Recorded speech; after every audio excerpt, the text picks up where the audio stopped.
O Arthur Lira, que é presidente da Câmara dos Deputados, e o Rodrigo Pacheco, que é presidente do Senado, vão ao STF para convencer os ministros da Corte a manterem o pagamento das emendas do relator do orçamento. O julgamento que questiona a constitucionalidade e o repasse dessas verbas está previsto para amanhã. O Lira e o Pacheco pretendem apresentar um novo modelo ao STF para tentar manter a verba aos congressistas. A decisão pode ter impacto direto no governo Lula, que já havia se posicionado contra o orçamento secreto. Mas o petista amenizou o tom das críticas, obviamente, depois de eleito. Bom, gente, esse sambinha mal sucedido, ele diz isso, né? Só se fala em PEC. Não existe outro assunto. E não é nenhuma PEC para melhorar uma condição de vida do brasileiro, não é nenhuma PEC para ter prisão em segunda instância no Brasil, não é nenhuma PEC que muda o processo penal para que a gente possa falar em trânsito em julgado depois de uma decisão colegiada na segunda instância, não. É uma PEC para que o Congresso tenha um dinheiro sem fim e para que o governo que está entrando também aí tenha um cheque em branco. E aí, o que vai acontecer? O STF vai barrar, porque uma coisa está linkada na outra. A PEC do orçamento, ela está sendo usada como moeda de troca para a PEC da transição.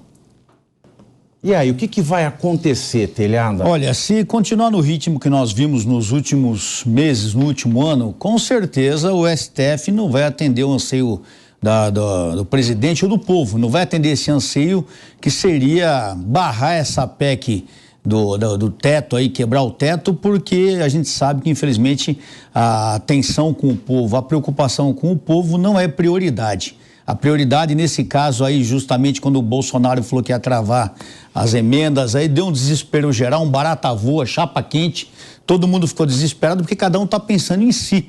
Cada um quer as suas emendas para poder fazer politicagem.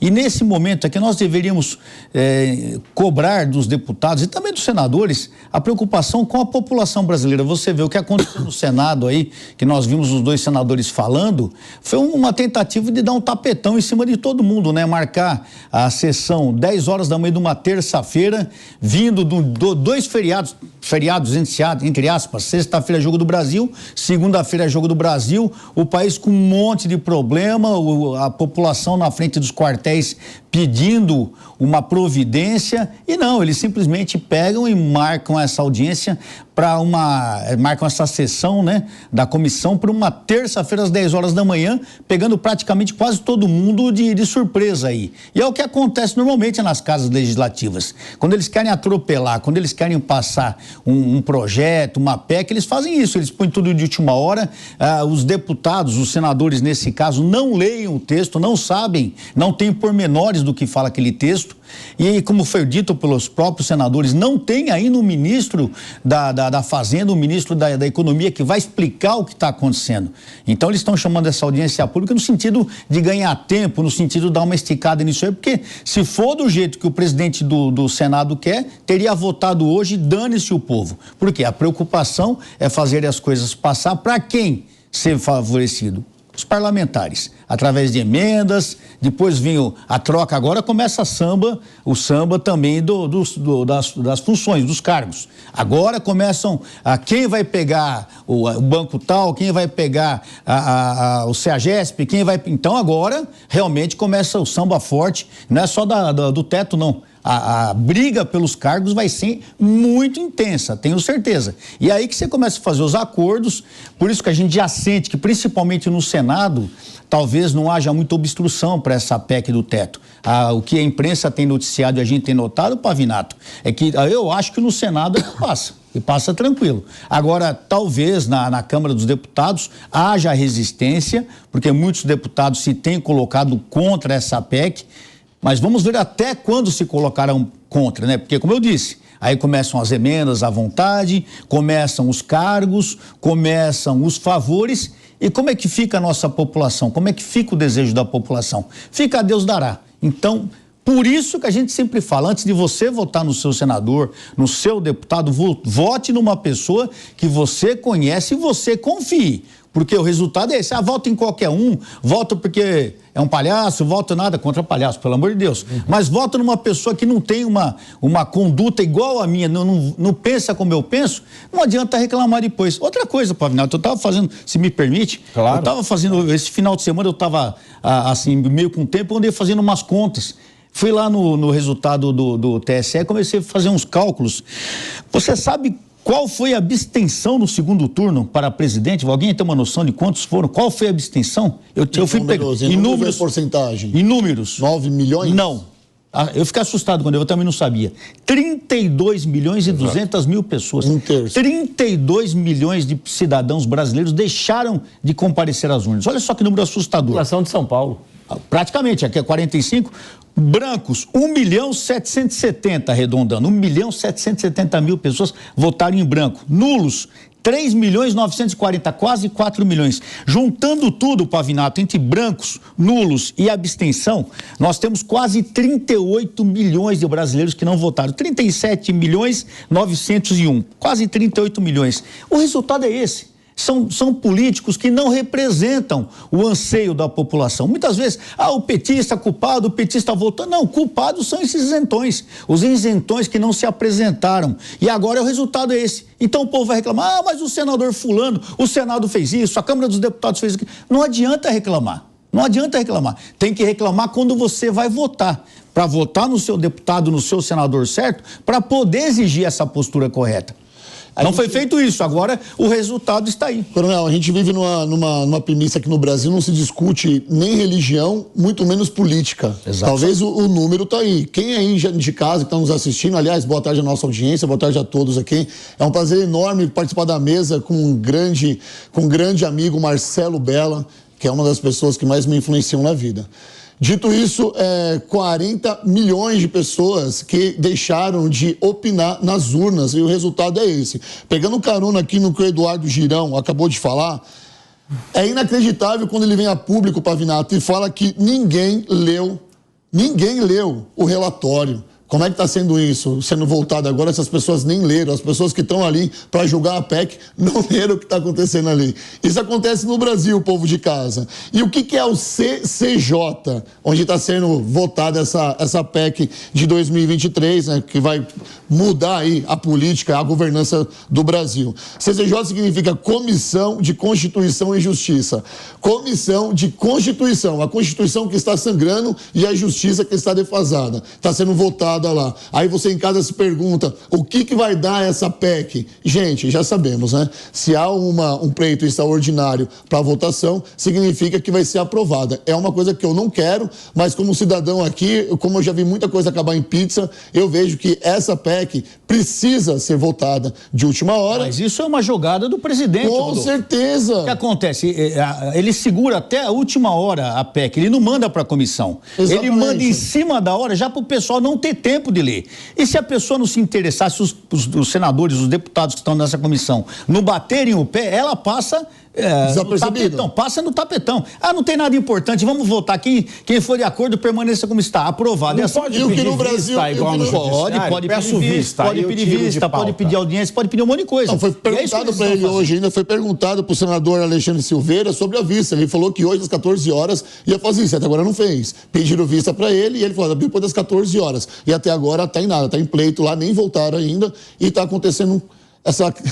Pode falar de calamidade, Telhado? Será que seria? É uma calamidade. Calamidade, né? Você vai ter uma calamidade na economia. Nós estamos já noticiando há vários dias isso, esse problema o que vem pela frente na parte econômica. Está todo mundo assustado. A gente fala, cada palavra do Haddad aqui, cada palavra do PT com relação ao próximo governo, é queda de bolsa e aumento de dólar. Cada vez que um deles fala, acontece isso. Isso sem assumir o governo. Então nós pensamos o seguinte, quando assumirem o governo, o que virá? Então já vem essas notícias, nós vamos falar em outras coisas aqui, cada vez que a gente fala, a gente assusta, porque só se fala em dinheiro, só se fala em aumento de dinheiro, dinheiro. Com o Bolsonaro estava tudo controlado e havia problemas? Lógico, um país do nosso tamanho sempre vai ter problemas, mas de repente, a partir do momento do dia 30 de outubro, o dinheiro não dá mais, nós temos que aumentar.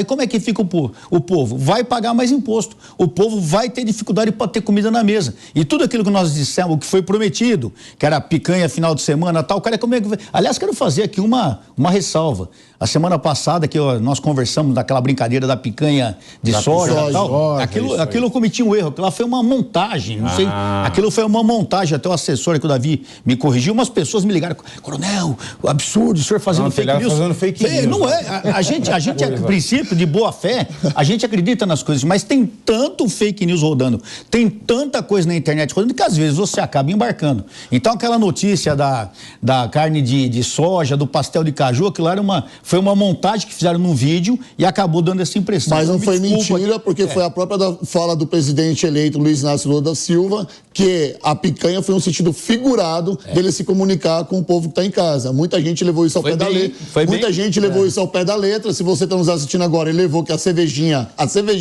e a picanha seria dada de forma abundante. No fim das contas, a gente vai fazer igual fazia há 6 anos atrás, a gente vai acabar só saudando a mandioca.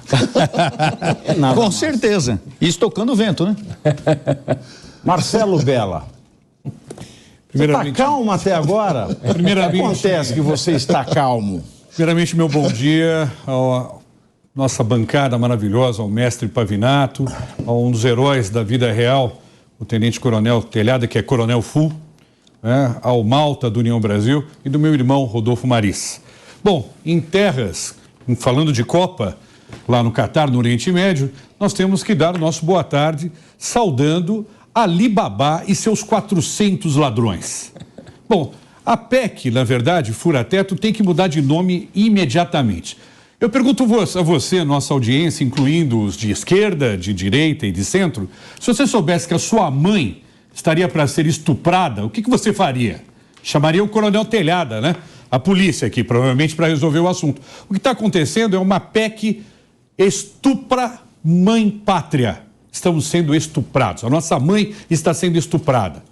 Quando o presidente Bolsonaro e a sua equipe de governo, o seu Dr. Paulo Guedes, fez o orçamento para 2023, nós contávamos com apenas 50 bilhões a mais, dentro de um orçamento de mais de 4 trilhões, 4,7 trilhões, 50 bilhões a mais para que nós pudéssemos ter o ajuste entre R$ 405 a R$ 600. Era isso. Agora não. Agora, pelas contas que nós fizemos aqui, Pavinato, esse valor que inicialmente eles quiseram colocar chega a 800 bilhões em 4 anos. 800 bilhões. Por quê? Por que 800 bilhões? Porque eles querem tirar o Auxílio Brasil do orçamento e gastarem o dinheiro que estaria destinado ao Auxílio Brasil em outras coisas. E a narrativa, ela muda conforme o vento. Antigamente chamava-se de orçamento secreto as pautas referentes aos nossos parlamentares que teriam aí valores, que 50% desses valores deveriam obrigatoriamente serem gastos em saúde. Hoje não. Hoje não é mais orçamento secreto. Agora é pauta para emendas de parlamentares. Então eu digo a vocês o seguinte, quando uma PEC começa com um relator, né, o senhor Alexandre Silveira, tem um apelido de Silo na Lava Jato, porque está lá naquela lista, né, que recebeu propina indevidamente do Odebrecht, a coisa já não começa bem. A pátria é nossa mãe. Salvemos a pátria. SOS, Pátria do Brasil. Mas vocês viram que ontem já saiu aquele projeto de lei que foi votado, né? Falta agora ser sancionada, a lei do lobby. A lei do lobby, ela é a legalização da propina, praticamente, do jeito que ela foi aprovada. E aí, Malta? Foi votado ontem? Foi. Nossa. Foi. Legalizado. Poxa vida. Rapidamente, uma desculpa, é que a alegação deles é que a palavra lobby ficou mal interpretada no Brasil. Que sempre existiu o lobista, e sempre existiu o lobby, sempre vai existir. O que aconteceu no Brasil é que isso foi tido como uma forma pejorativa de acrescentar o nome lobby ao lobista, que é relacionado à propina. Então a defesa baseou-se nisso. Para deixar claro o que o Rodolfo está dizendo, o lobby nos Estados Unidos, eu estudei nos Estados Unidos, tenho empresa lá nos Estados Unidos, lobby é 10%. O parlamentar tem direito a 10% quando ele protege algum setor, alguma entidade de classe. Então ele vai lá, em cima do benefício, tal, alguma coisa em relação à verba, ele tem 10%. Isso está declarado como lobby na Constituição americana. Aqui no Brasil não é lobby. Aqui no Brasil é 3 para o partido da esquerda e 1 para quem lá vai saber. Na verdade, eu acredito, Pavinato, que essas mudanças que estão acontecendo aqui no Brasil são mudanças que estão mexendo com o povo. Primeiro eu quero agradecer hoje, Pavinato, desculpa, eu vim de rosa, para homenagear as mulheres, as líderes que estão aí. Elas são as mulheres que tocam esse país enorme e hoje eu vim de rosa para homenagear vocês. O que eu quero mostrar para vocês é algo diferente. Eu estou aqui através do Projeto Não Brasil, aonde o ano que vem, provavelmente aquelas galerias vazias vão estar cheias com um time fantástico para aprovar pautas nacionais, que é o que está faltando. Porque do jeito que está, passa a PEC, passa um monte de projetos sem nenhum conhecimento. Então, Tiago, a gente percebe assim, o barco está à deriva. Lembra, Telhada? Lembra? A espaçonave sem comando? Você lembra? Você foi para a Lua já, Telhada? Não, eu tô com ele. Como você estava de férias? Eu, como militar, sei que qualquer navegação, qualquer aeronave ou embarcação sem comando só tem um fim. Se for a aeronave cai, se for embarcação afunda. E se for tropa terrestre sem comando, com certeza vai ser derrotada. Então, sem comando as coisas ficam difíceis, né? Sem comando a dispersão, sem comando a sacrifícios inúteis. É necessário que para você consiga um resultado, para você obter uma vitória, obter um resultado desejado, você tem um comando. Senão não dá certo, né, Malta? Não, eu concordo contigo. Eu acho que a intenção desse projeto maravilhoso, a gente vem para acrescentar e agregar... do projeto maravilhoso do lobby? Do lobby, não. De ter líderes para fazer aprovações na galeria e aprovar o que é necessário para o Brasil. Isso é o nosso projeto. Agora, eu queria finalizar... Qual galeria? A Galeria dos Pães? Tem as galerias, tem aquelas galerias. Não, as galerias lá do Congresso, aquelas galerias que não tem ninguém. Sei. Aquelas que praticamente, né, o pessoal dos partidos PT, eles que usavam aquelas galerias. Aquelas galerias são vazias. Agora imagina a gente ter uma liderança, né, para estar lá apoiando prisão em segunda instância, PEC da Bengala, reforma administrativa, reforma jurídica. É isso que está precisando. Pessoas, líderes politizados, né, para dar o apoio. Agora, como eu sou irreverente junto com o meu Lorde aqui, eu preciso finalizar esse nosso assunto com uma simples poema. Eu acho que vou deixar bem claro isso. Você entrou cantando. Você entrou cantando. Não. Você entrou cantando. Querida. Não. Eu vou finalizar. Eu vou finalizar. Eu vou finalizar. Por favor. Com excelência. O silêncio. Um poema. Vamos esse poema é dos anos. Esse poema é dos anos 70. Não tinha nascido ainda. Não? Os poemas são atemporais. Já estava na polícia já. Então, pessoal, eu vou finalizar com essa declaração.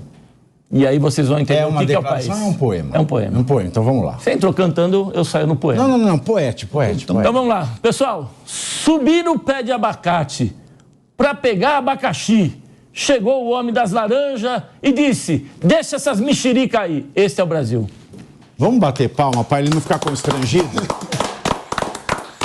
Vocês entenderam ou não? O que é que eu desenho? Que a Dona Maria gostava de pitanga, subiu no pé de manga para roubar maracujá.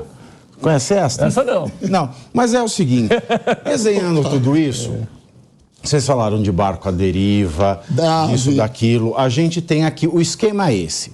A gente tem a famigerada emenda do relator, né? A emenda do relator é aquele monstro criado pelo Lira para pegar o dinheiro, que é chamado de orçamento secreto. E ajudar todo mundo. Né? Ele vai lá passando dinheiro, não precisa falar para quê ou não, qualquer coisa ele pega o boletão lá, sabe aquele talãozão do taxista, aí ele vai preenchendo aquilo lá e tudo bem. É o famoso orçamento secreto. Sim.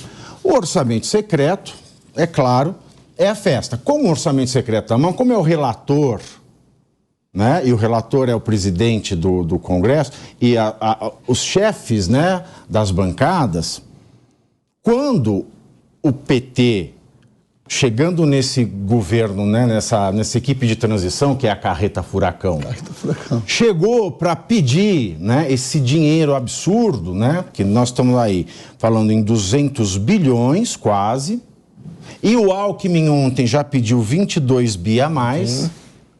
E anteontem o Haddad, ele falou que isso aqui é só a mise-en-bouche. Isso aqui é só o tira-gosto. Exatamente. Porque o buraco é muito mais embaixo, né? Sim. Ele falou. Então, a gente está falando aí de 222 bilhões por ano, mas isso é uma conta por baixo. O Haddad já falou que vai precisar de mais. Bom, para que se aprove essa PEC, o orçamento secreto, a emenda do relator, essencial, né, é essencial. Por quê? Porque sem emenda do relator, o relator não consegue convencer as pessoas a aprovarem a PEC. Então, uma coisa está ligada à outra. Sem dúvida. Né? Elas estão umbilicalmente ligadas. Sim. Tem gente que olha o cenário e faz o seguinte: o consórcio de imprensa, né, tem feito isso, né? Nós temos que torcer pelo Brasil. Né? Você não gosta do Lula? Nós temos que torcer pelo Brasil, as pessoas dizem. Muita gente agora com medo, porque está todo mundo com medo. O Lula está chegando aí com um boleto e vai ser um governo de vingança. Vai. Ah, mas eu tenho que torcer pelo Brasil. Como é que eu posso torcer pelo Brasil se o governo nem começou? E eu falei essa semana aqui,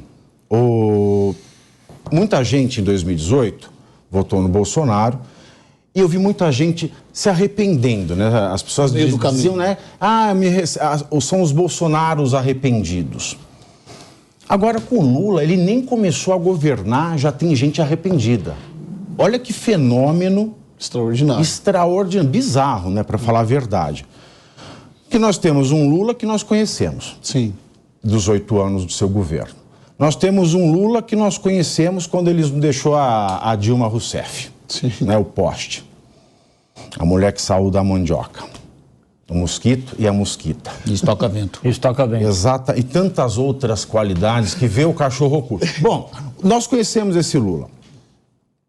Mas o Lula era muito difícil você imaginar que ele ia mudar, né? Que agora ele tinha sido uma pessoa tocada pelo amor. Sim. Então a gente já sabe o que ele fez e a gente já viu o que ele está fazendo antes de assumir. Imagina quando ele tiver a caneta. Meu Deus. Porque ele só está tendo esse problema porque o presidente Jair Bolsonaro represou a emenda do relator. E que hoje foi apresentada na votação da PEC algo mais absurdo ainda. Foi apresentado 175 bilhões por 2 anos. Exato. Isso aqui, esse desenho é só para as pessoas entenderem, eu fazer esse apanhado, para as pessoas entenderem o que é isso. Bom, aí a Rosa Weber levou, né, pautou o julgamento do orçamento secreto, ou emenda relator, ou emenda que eu gosto, lá no STF, e o pessoal agora correu para o STF hoje. A notícia é essa. Então, nós temos aqui o orçamento secreto ou emenda do relator. A partir dela, Lula ia conseguir aprovar a PEC fura-teto. Como isso foi barrado pelo Bolsonaro e o STF está ameaçando dizer que isso é inconstitucional, está essa comoção lá dos congressistas brasileiros no STF e está esse impasse com a PEC fura-teto.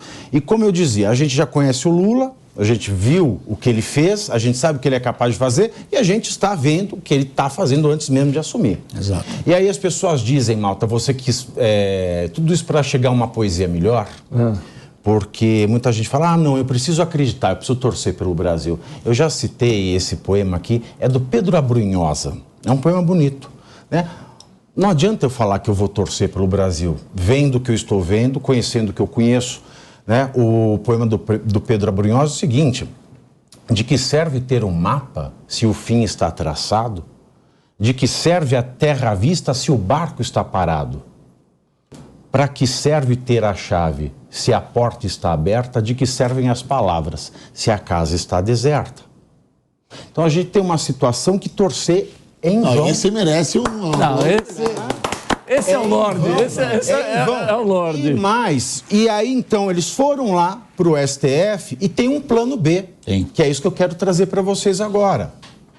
Se nada der certo, O que eles vão fazer? Se o Bolsonaro não liberar a verba para que eles possam votar essa PEC, porque no Senado passa, mas se não passar na Câmara não adianta. Mete emenda em cima. Não adianta. O que eles vão fazer? Eles vão enfiar o dinheiro do orçamento secreto ou emenda do relator dentro da PEC fura-teto. Isso, é só meter emenda. E aí? Não existe plano B. Desde o início, este é o plano A. Senhores, nós estamos aqui num teatro burlesco, onde os atores se misturam com as prostitutas. Então, não existe plano B. Este é o plano A. Foi isso que eles quiseram e é para isso que eles vão levar esse assunto. Mas sabe o que me assusta? É o seguinte, a gente ouvindo tudo isso, sabendo de tudo isso, muitos políticos, quando foram eleitos, falavam que estavam dizendo em nome da nova política. A velha política não nos serve mais, a velha política, os velhos políticos, mas os meios são os mesmos e as ações e atitudes são as mesmas. Esmagadoramente, estou falando todos, seria muito leviano da minha parte falar todos, mas uma grande parte continua agindo, visando o quê? Visando interesse próprio.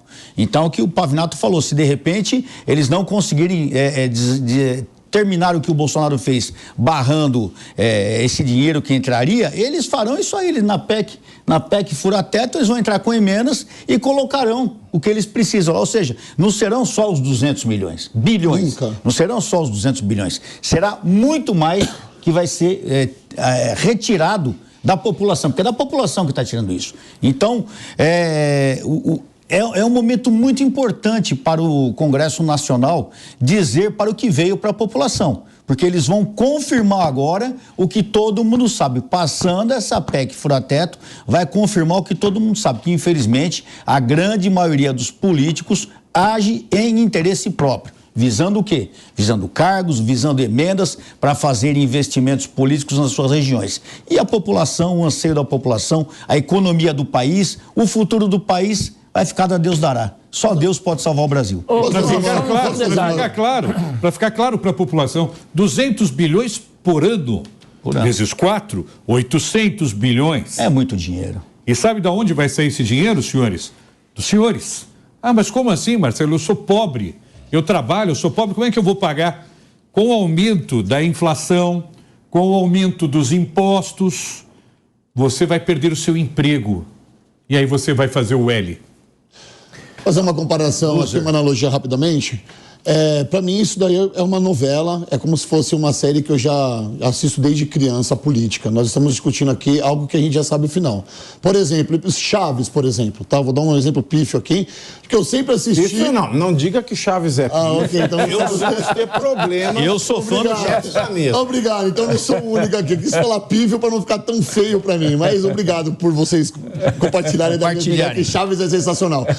Eu sempre assisti Chaves desde criança, eu sempre dou risada com o mesmo final. Exato. Eu posso assistir 200 vezes, eu sempre vou dar risada, Pavinato. E comparando com a política agora, eu já sei qual que é o final. A gente sempre sabe qual que é o final de tudo isso. A diferença é que a gente vai chorar no final. A gente não vai dar risada. Essa PEC fura-teto, essa novela, aprova, não aprova, aprova, não aprova, aprova, não aprova. E agora com esse plano B, como diz, sabe o Marcelo Bella, sempre foi o plano A, sempre foi o plano A. Sempre vai ter uma saída e a gente sempre vai chorar no final. Sempre. Aí eu falo, eu não votei nesse governo, mas eu também vou pagar o pato. Assim como mais de 90 milhões num todo não votou nesse atual governo e também vai compadecer da mesma lágrima, porque vai chorar todo mundo no final. Ô, Pavinato, eu queria só colocar um posicionamento. Eu queria saber se essa turma que está dentro, eles têm noção que o povo brasileiro, os 52 milhões que votaram no... 53 votaram no Bolsonaro, eles acham que esse pessoal não sabe o que está acontecendo? Tudo que está acontecendo lá dentro, tudo que está sendo votado, a gente acha que o povo está inerte. Mas e aí? As redes sociais... Então, mas as redes sociais estão paradas? Brasília está... rede social. A gente tem a mania de ser... que nem os Che Guevara de apartamento. A gente quer matar Mussolini na tuitada. Não. Eu chamo de guerra. Não, a gente não está totalmente censurado. Internet, olha, você está na Jovem Pan, uma rede que tem 1 ano e está censurada. Mas não é censura. Sabe qual é o problema? Mas é a única gente está sendo assaltado. Sabe qual é o problema? A gente está sendo assaltado, não dá para fazer nada. O que eles estão fazendo é inconstitucional. Então nós vamos mudar a Constituição. Eu tenho tenho um entendimento um pouco Eu concordo mais radical contigo, mas você acha que o povo não está ciente Mas disso? radical, olha, o povo devia ter votado. O que é? O povo está ciente. O povo gosta de protestar aqui no Não, mas é Brasil. engraçado, o pessoal fala para ficar na frente da porta do O exército, brasileiro fazer uma gosta de provocação na reclamar, frente da porta Malta. do exército, vai provocar com o quê? Se o povo não tem tanque, se não tem uma metralhadora, se não tem bacu... Qual é a provocação que a gente tem que fazer para o exército se manifestar? Em 2018, É chamar a tiazinha? nós tivemos a primeira dúvida sobre as eleições entre Dilma e Aécio. Ninguém foi para as ruas. 2014. 2014. Obrigado, coronel. 2014. Ninguém foi para as ruas. Ninguém foi para as ruas. Em 2018, nós tivemos a vitória do presidente Bolsonaro, numa diferença pequena, que nos estranhou. E agora, 2022, uma vitória do presidente Lula, com uma diferença pequena, que também nos estranhou. É a primeira vez que existe um movimento com tantos dias de pessoas na frente dos quartéis. E sabe por que você está na frente dos quartéis? Sabe por quê? Você, internauta, que está aí no seu sofá, se você não foi, vá lá ver o que está acontecendo. É porque essas pessoas não acreditam mais nas instituições do Congresso, não acreditam mais no Superior Tribunal Federal, que outrora sempre foram motivos de orgulho desde a fundação da República. Há políticos muito bons, sim, há homens virtuosos, há juízes maravilhosos. Agora, parece que nós estamos vivendo uma imitação da vida real em relação à arte. Me parece que um menino que nasceu para equilibrar os poderes e o poder negro com o poder branco se torna um Darth Vader. O que é isso? Vamos voltar à razão. Nós estamos falando da galinha de ovos de ouro, que sustenta todos nós aqui. Vamos salvar a nossa pátria. Não vamos ser assaltados à luz do dia e ninguém fazer nada. Comandantes, vocês têm a opinião para dar. Presidente da República, se o senhor não fizer nada, renuncie. Não chegue até o final do governo, porque isso é uma vergonha. Renuncie, se o senhor não for fazer nada. Eu acho que o povo está fazendo o que ele deve fazer. Mas lembrando uma coisa. Bravo homem. Lembrando uma coisa. Nós falamos aqui, o Lula, segundo o TSE, foi eleito com 60 milhões de votos. Nós vimos aqui que quase 38 milhões de pessoas não compareceram a urnas ou votaram branco e nulo. Então, 60 com 38 dá 98 milhões de pessoas. Os que estão aí batalhando, os que estão na rua, nós somos minoria. Nós somos minoria e queremos o melhor para o país. Mas o problema é esse.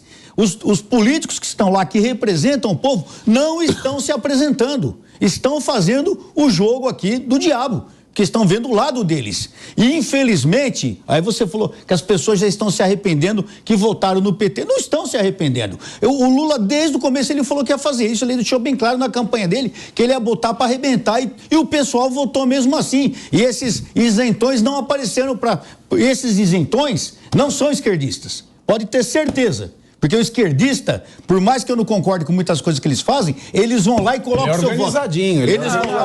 Eles têm voz de comando. Vocês lembram? Quando o Lula estava preso, não, ninguém larga a mão de ninguém, o cara inocente é golpe. Eles vão até o fim. Esses 38 milhões que deixaram de votar são pessoas que muitas vezes pensam como a gente, mas são, eu não vou falar covardes, não omissos. Sei, isentos, omissos. O resultado é esse. Então, o que eu concordo aqui quando os nossos brasileiros estão à frente de quartéis, mas nós somos minoria. Infelizmente, nós somos minoria. E por causa desse pessoal que não tomou atitude, que deixou de votar e outros que votaram errado, o Brasil todo vai pagar. E fazer o que agora? Querer que a população arrebenta? Que a população vai pra cadeia? Essas pessoas já estão um mês nas ruas, tomando chuva. Muitos deixaram seus empregos, estão passando necessidades. Tem empresários gente que estão lá. Porque as pessoas estão passando necessidade e nada acontece. Eu concordo com o Bela quando ele fala que o presidente tem que tomar uma atitude. É pro tudo ou nada. Entendeu? Se não concorda, eu não vou passar a faixa. Então, bota pra quê? Pra falar, tô fora, pra mim não dá mais. Eu tenho uma visão... Agora nós não podemos deixar a população